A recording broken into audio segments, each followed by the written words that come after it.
பாஸ்டமா இருப்பாங்க, நாங்க இருப்போம், தனியா கூட இருப்போம். அவங்க தனியா கூட 1/2 மணி நேரம் நிறைய பேர் உட்கார வேண்டிய சூழ்நிலை வரும். பொதுவா போட வேண்டியதுதான் இந்த மாதிரி சபை போடுறது. இல்லண்ணே, ஏன்னா பென்ஸ் ஐயா பத்தி நான் பேசுனது கடைசியில் என்ன பண்ணிருக்கேன், நான் மன்னிப்பு கேட்டிருக்கேன், அவருக்காக ஜோம் பண்ணிக்கிறேன், அவர் ஆசிரியர் தான் பேசியிருக்கேனே. இல்ல அவர் பேரே வேண்டாம் எனக்கு, நான் அவர் சொல்லி தங்களை பாஸ்டர் என்று சொல்லிக்கொண்டு, நாங்கள் கடவுளுடைய ஊழியக்காரர்கள் என்று சொல்லிக்கொண்டு மக்களை ஏமாற்றி பணம் சம்பாதிக்கிறவர்கள் வெறும் பணம் சம்பாத்தியத்தோடு நிற்பதில்லை, தங்களை கடவுளுடைய ஏஜென்ட் என்று நம்பி வருகின்ற பெண்களிடத்திலே உல்லாசம் அனுபவித்து உபச்சாரத்தில் ஈடுபடுகிறவர்களாக இருக்கிறார்கள். பல உதாரணங்கள் இருக்கிறது. ஜான் ஜெபராஜ், டிபிஎம் சார்ந்த துரை என்கின்ற நபர், சென்னையிலே சார்லஸ் ஆர்ஓ என்கின்ற நபர், இன்னும் பலர் பத்திரிகைகளை படித்திருப்பீர்கள். கோயம்புத்தூர்லே பென்ஸ் என்கின்ற ஒரு நபர் இருக்கிறார், தன்னை பாஸ்டர் என்று சொல்லிக் கொள்வார். மக்களிடத்திலே அழுது புலம்பி, ஐயோ என்கிட்ட காசு இல்லை என்று சொல்லி அழுதழுதை கேட்டு வாங்கி தனக்கென்று இடங்களை வாங்கி குவிப்பார். அந்த நபரை குறித்து சில மாதங்களுக்கு முன்பாகவே பல குற்றச்சாட்டுகள் வந்தது. பென்ஸ் என்கின்ற நபர் அந்த சர்ச்சுக்கு வருகிற ஒரு பெண்ணோடு கூட தவறான உறவிலே இருப்பதாக செய்திகள் வந்தது. நான் அந்த நேரத்திலே பென்ஸிடத்திலே கேட்டேன், அவரை அப்படியெல்லாம் கிடையாது, எனக்கு பிடிக்காத யாரோ சபையில் உள்ள நபர் தான் இந்த செய்தியை பரப்புகிறார் என்பதாக கூறினார். நானும் அதோடு விட்டுவிட்டேன். இன்றைய வரைக்கும் அதை குறித்து பேசவும் இல்லை. இப்பொழுதும் நான் இந்த வீடியோவில் பென்ஸை முழுவதுமாக குற்றம் சாட்டி வீடியோ போடவில்லை. பின் ஏன் இந்த வீடியோ போடுகிறேன் என்பதை சொல்லுகிறேன். பென்ஸ் மீது அந்த சபையில் இருக்கின்ற சிலர், எல்லாரும் இல்லை, வைக்கிற குற்றச்சாட்டு அல்லது வேறு சில யூடியூப்களிலே கூட இந்த நபர் மீதான குற்றச்சாட்டுகள் வந்திருக்கிறது. அது என்னவென்றால், அந்த சர்ச்சுக்கு வருகிற ஒரு பெண், கணவர் இருக்கிறார், ஒரு குழந்தை இருக்கிறது. அந்த குழந்தைக்கு கொஞ்சம் மனநிலை வளர்ச்சியிலே கொஞ்சம் குறைபாடு. அந்த பெண்ணை தன்னுடைய சபையிலே ஊழியத்துக்கு என்று நியமிக்கிறார். ஊழியம் என்று சொன்னால் இவர்களுக்கு சேவை செய்வது, அதாவது கடவுளுக்கு சேவை செய்வதல்ல, இவர்களுக்கு சேவை செய்வது, அதுதான் ஊழியம். பெந்தேகோஸ்தையை பொறுத்தவரை சம்பளம் கொடுக்காத வேலைக்காரி. அப்பாவுடைய மீட்டிங், அற்புத பெருவிழா, அதுக்கு ஹெவி ஒர்க்கு, எல்லாத்தையும் பிரிண்டிங் பண்ணணும், எல்லாத்தையுமே டைப் பண்ணணும். அதனால அவங்க மட்டும் கிடையாது, ப்ரேயர் ஆயில் ஊத்துறவங்க நிறைய பேர் 11 மணி வரைக்கும் கிட்டத்தட்ட 1 மந்த் ஒர்க் பண்ணாங்க. அப்படி பல பெண்கள் வேலை செய்கிறார்கள். அதிலே இந்த பெண்ணும் வேலை செய்கிறார். இந்த பென்ஸுடைய சர்ச் மக்கள் கூடி வருகிறார்கள் அல்லவா, பென்ஸ் நின்று பிரசங்கம் செய்கிறார். மேடை, அந்த மேடைக்கு கீழ் பகுதி பேஸ்மெண்ட்லே தான் பென்ஸுக்கு என்று தனியாக ஒரு அறை உள்ளது. ரூம் அப்படின்றது பலிபீடத்துக்கு கீழே இருக்குது. மேல பிரசங்கம் பண்றேன், கீழே ரூம் அப்படின்றது பலிபீடத்துக்கு கீழே இருக்குது. அந்த அறைக்கு வெளியே தான் பெண்கள் எல்லாம் வேலை செய்வார்கள். ஆனால் பென்ஸும் இந்த குறிப்பிட்ட பெண்ணும் அடிக்கடி தனிமையிலே நீண்ட நேரம் செலவு செய்கிறார்கள். அறை முழுவதும் பூட்டப்பட்டிருக்கிறது. அவர்கள் அங்கே தவறான உறவில் ஈடுபடுகிறார்கள். குற்றச்சாட்டு வந்தது. இது உண்மையா பொய்யா என்று எனக்கு தெரியாது. அந்த குற்றச்சாட்டை வலுப்படுத்தும்படியாக அந்த பெண்ணுக்கு பென்ஸ் ஒரு கார் வாங்கி கொடுத்திருக்கிறார் என்றும் குற்றச்சாட்டு சொல்லப்பட்டது. பென்ஸ் தான் அந்த காரை வாங்கி கொடுத்தார் என்கிறதற்கான ஆதாரம் ஏதாக இருக்கிறதா என்று கேட்டால் இல்லை. அந்த கார் ரெஜிஸ்டர் செய்யப்பட்டது பென்ஸுடைய பெயர்ல இல்லை, அந்த பெண்ணுடைய கணவனுடைய பெயர்ல. ஆனால் அந்த பெண்ணுடைய கணவன் வேலைக்கே போவதில்லை. அப்படி இருக்க அந்த பெண்ணுடைய கணவன் அந்த இவ்வளவு விலை கிட்டத்தட்ட 30 லட்சம் ரூபாய் மதிப்புள்ள ஒரு கார் வாங்குவதற்கு எந்த ஒரு சாத்தியமும் இல்லை. ஆகவே பென்ஸ் தான் வாங்கி கொடுத்தான். பென்ஸ் ஏற்கனவே இது இப்ப தன்னிடத்திலே பல கார்கள் வைத்திருக்கிறான். பென்ஸ் வைத்திருக்கிற அந்த கார்களும் பென்ஸுடைய பெயர்ல எல்லாம் வேறு பெயர்களில் தான் வைத்திருக்கான். ஆகவே பென்ஸ் எப்பொழுதுமே தன்னுடைய பெயரிலே கார் வாங்குவதில்லை. ஆகவே அவன் அந்த பெண்ணுக்கு வாங்கி கொடுத்தது அந்த பெண்ணுடைய கணவனுடைய பெயரிலே தான் என்கிறதாக குற்றச்சாட்டு வந்தது. இது உண்மையா பொய்யா என்று சொல்லி 100% முடிவாக நான் பேசவில்லை. எண்ணத்தில் வந்த குற்றச்சாட்டை உங்களிடத்திலே பேசுவேன். ஆகவே தான் எனக்கு பல மாதங்களுக்கு முன்பாக இந்த செய்தி வந்தபோது நான் இவ்வளவு நாட்கள் பேசாமல் இருக்கிறதுக்கு காரணம். இதை குறித்து பென்ஸ் இடத்துல கேட்ட போது நான் அப்படியெல்லாம் கிடையாது என்று சொன்னார். ஓகே, ஆனால் வேறொரு காரியத்தை அவருக்கு சொன்னார். இந்த பெண்ணும் இவரும் அநேக முறை தனிமையிலே இருக்கக்கூடிய சூழல் உண்டு, நாங்கள் அப்படி இருப்போம் என்கிறதை ஒத்துக்கொண்டார். ஆனால் வேலை சம்பந்தமாக இருப்போம், தனிமையிலும் இருப்போம் என்பதாக சொன்னார். ரூம் அப்படின்றது பலிபீடத்துக்கு கீழே இருக்குது. மேல பிரசங்கம் பண்றேன், கீழே பலிபீடம் இருக்குது.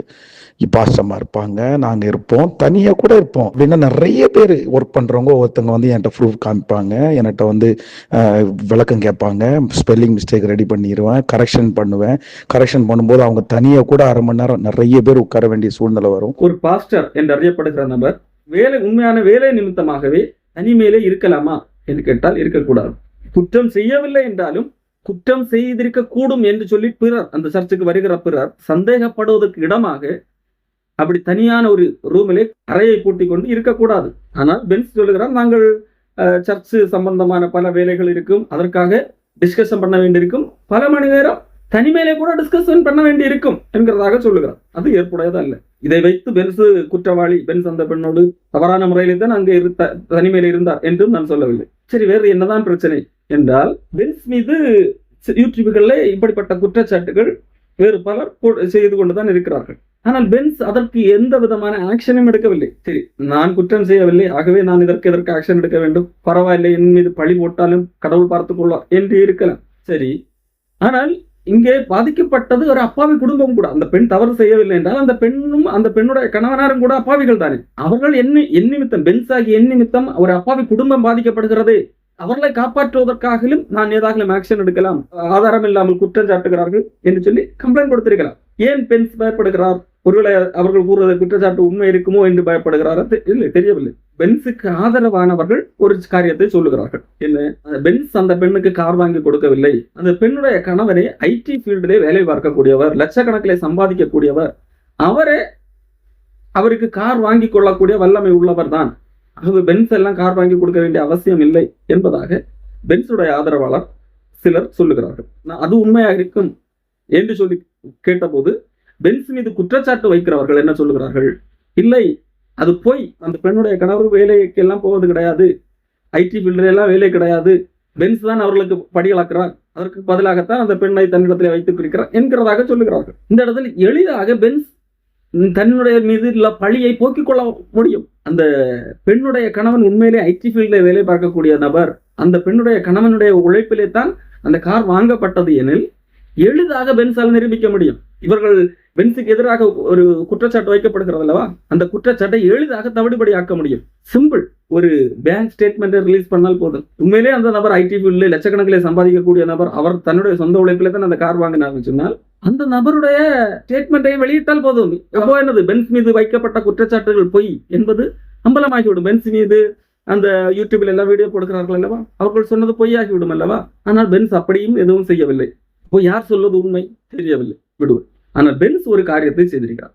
யூடியூப்ல பென்ஸுக்கு எதிராக வீடியோ போடுகிறார்கள் அல்லவா, அவர்களை பென்ஸ் மிரட்டும் விதத்திலே கோவையில கட்ட பஞ்சாயத்து செய்யக்கூடிய ஒரு நபர், விடுதலை சிறுத்தைகள் கட்சியை சார்ந்த ஒரு நபர், அந்த நபரை வைத்து கட்ட பஞ்சாயத்து செய்திருக்கிறார். அப்படித்தான் சில யூடியூப் சேனல்கள் இருந்து அவர்களுடைய வீடியோவை நீக்கியிருக்கிறார்கள். என்னை குறித்து தவறாக பேசினாலும் நான் எதுவும் செய்ய மாட்டேன், கடவுள் தான் பழி வாங்குவார் அப்படி சொல்லுகிற பென்ஸ் பாதிக்கப்பட்ட குடும்பத்தின் நலனுக்காக காவல் நிலையம் வரைக்கும் போவது நியாயம், நான் ஒத்துக்கொள்வேன். ஆனால் கட்ட பஞ்சாயத்து கும்பலை கொண்டு மிரட்டி வீடியோக்களை அழிக்க வைப்பது அதிலே நியாயம் இல்லை.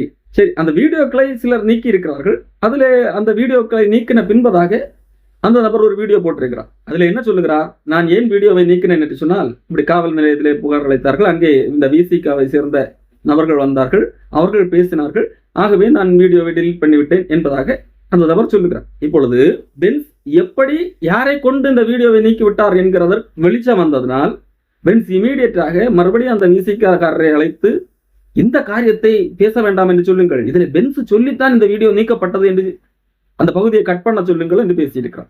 பொதுவா போட வேண்டியதுதான் இந்த மாதிரி சபை போட. இல்லண்ணே, ஏன்னா பென்ஸ் ஐயா பத்தி நான் பேசுனது கடைசியில் என்ன பண்ணிருக்கேன், நான் மன்னிப்பு கேட்டிருக்கேன், அவருக்காக ஜோம் பண்ணிக்கிறேன், அவர் ஆஸ்வதிக்கு தான் பேசியிருக்கேனே. இல்ல, அவர் பேரே வேண்டாம் எனக்கு, நான் அவர் சொல்லி பென்ஸ் தான் ஆள் வைத்து மிரட்டி வீடியோவை நீக்க சொல்லி இருக்கிறான். ஆனால் அந்த காரியத்தை பென்ஸ் தான் நீக்க சொன்னான் என்கின்ற உண்மையை வெளியே சொல்லக்கூடாது. இங்கேதான் சந்தேகம் அளிக்கிறது.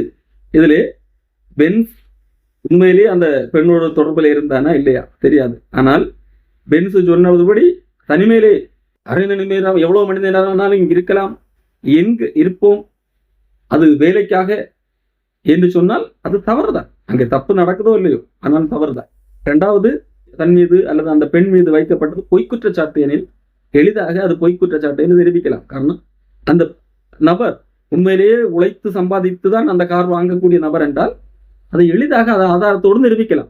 தன் மீது வீண் பழி சுமத்தி விட்டார்கள் என்று சொல்லி காவல்துறை மூலமாக லீகலாக முயற்சி செய்யாமல் அரசியல்வாதிகளை கொண்டு ஏன் கட்ட பஞ்சாயத்தில் ஈடுபட வேண்டும்? அரசியல்வாதிகளை வீட்டுக்கு அனுப்பி அந்த மாதிரி ஏன் செய்ய வேண்டும்? இப்போ நீங்க வழக்கு மேல கொடுக்க வந்தீங்கன்னு வச்சுங்களேன், வீட்டுக்கு ஆள் அனுப்பலாமாண்ணே? இல்ல நீங்க இருக்கீங்களான்னு இல்லண்ணே, அது தப்பா இல்லையா சொல்லுங்க. இப்ப காவல்துறை வந்து எனக்கு கூப்பிடல, நீங்க கூப்பிட்டீங்க, அல்லது யாரும் மதியாளம் விட்டு கூட பேச வச்சிருக்கலாம். இல்ல, எனக்கு வீட்டுக்கு தெரியாது. வரும்போது இப்ப எனக்கு தெரியாது. தனிப்பட்ட முறையில எனக்கு ஒரு பயம் உண்டாகுதுண்ணே, இல்ல உண்மையை இல்ல சொல்றேன். இல்ல இல்ல நான் வந்த நீங்க இருக்கிற இடம் தெரிஞ்சது. நான் வந்து சரிண்ணே, இல்ல ஓகேண்ணே. இப்ப வந்து தப்பா தப்புலையா அதை சொல்லுண்ணே. இப்போ இல்ல என் அது ஒய்ஃப் சாரி வந்து அதுக்கு வேணா மன்னிப்பு இப்போ கேளுங்க. இல்ல இல்ல அதுக்கு வேணா அது இல்லண்ணே, அது சாரி. மன்னிப்புல இல்லண்ணே. இல்ல அதுக்கு வேணா சாரி அண்ணே கேளுங்க. அரசியல்வாதிகளை கொண்டு வீடியோவை டெலிட் பண்ண சொல்லுவாராம். ஆனா பென்ஸ் சொல்லிதான் இந்த வீடியோ நீக்கப்பட்டது என்று சொன்னால் சொல்லக்கூடாதாம். இதுதான் சந்தேகத்தை கிளப்புகிறது. ஆகவே தான் இந்த வீடியோ போடுங்க. இந்த சந்தேகத்தை பென்ஸால் தீர்க்க முடியும். சரி, எது எப்படியோ குடும்ப பெண்களை, கணவன்மார்களை, உங்கள் பெண்கள் ஆண்டவருக்கு சேவை செய்ய போகிறோம் என்கின்ற எண்ணத்திலே இன்றைக்கு பாஸ்டர்மார்களுக்கு சேவை செய்யக்கூடியவர்களாக பலர் இருக்கிறார்கள். பாஸ்டரோடு தான் இருக்கிறார். பாஸ்டர் ரொம்ப நல்லவர், வெள்ளை சட்டை தான் போடுகிறார், ஆகவே அவர் ரொம்ப நல்லவர் என்று தயவு செய்து எண்ணி விடாதீர்கள். இந்த பெந்தைக்கோசைக்காரர்கள் மட்டுமல்ல, உண்மையாக ரட்சிக்கப்படாத இந்த கள்ளர்கள் இப்படிப்பட்ட சிக்கல்களை இடுவார்கள். ஏன் ரட்சிக்கப்பட்டவர்கள் கூட இழுக்கப்பட வாய்ப்பு உண்டு. ஆனால் அவர்கள் இழுக்கப்படாமல் இருக்க வேண்டும் என்று சொல்லி எச்சரிக்கை உணர்வுடன் இருப்பார்கள். ஆகவே எந்த சூழலிலும் நம்மேல் ஒரு குற்றம் சாட்டப்படக்கூடாது என்கின்ற எச்சரிக்கை உணர்வுடன் எல்லாரும் இருக்கும்போதுதான் பேசுவார்கள். தன் மனைவியை பக்கத்தில் வைத்துக் கொண்டுதான் பேசுவார்கள். அல்லது சபையில் உள்ள பலர் இருக்கிறார்கள், அப்பொழுதுதான் பேசுவார்கள். தனிமையில டிஸ்கஸ் பண்ண வேண்டும் என்று சொல்லி, அது நாங்கள் தனிமையில வேணாலும் டிஸ்கஸ் பண்ணுவோம், அரை மணி நேரம் 1 மணி நேரம் கூட தனிமையில இருப்போம், அப்படிப்பட்ட சூழல் என்று பேச மாட்டார்கள். தயவு செய்து கொஞ்சம் விழிப்பாக இருங்க. இப்படிப்பட்ட ஆபத்துகளில் சிக்குள்ளாதீர்கள். இன்னும் சில பெண்கள் இப்படி பாஸ்டர்களுக்கு சேவை செய்தால் நமக்கு ஒரு லாபம் கிடைக்கும், நமக்கு பாஸ்டர் அவர்களுக்கு வருகிற காணிக்கையில நமக்கு பெரிய பங்கு தருவார் என்கின்ற அடிப்படையிலும் இருக்கலாம். பாஸ்டர்களை கவிழ்த்து பாலியல் இச்சைக்கு உட்படுத்தி அவர்களுக்கு வருகிற காணிக்கையிலே தான் செழிக்கலாம் என்று எண்ணுகிற நபர்கள் இருக்கிறார்கள். இந்த உலகம் மோசமான, கொடுமையான, பொல்லாத உலகமாக இருக்கிறது. மக்கள் மிக மிக ஜாக்கிரதையாக இருக்க வேண்டியது அவசியமாக இருக்கிறது. பாலியல் இச்சைகளுக்கு விலகி ஓடுங்கள்.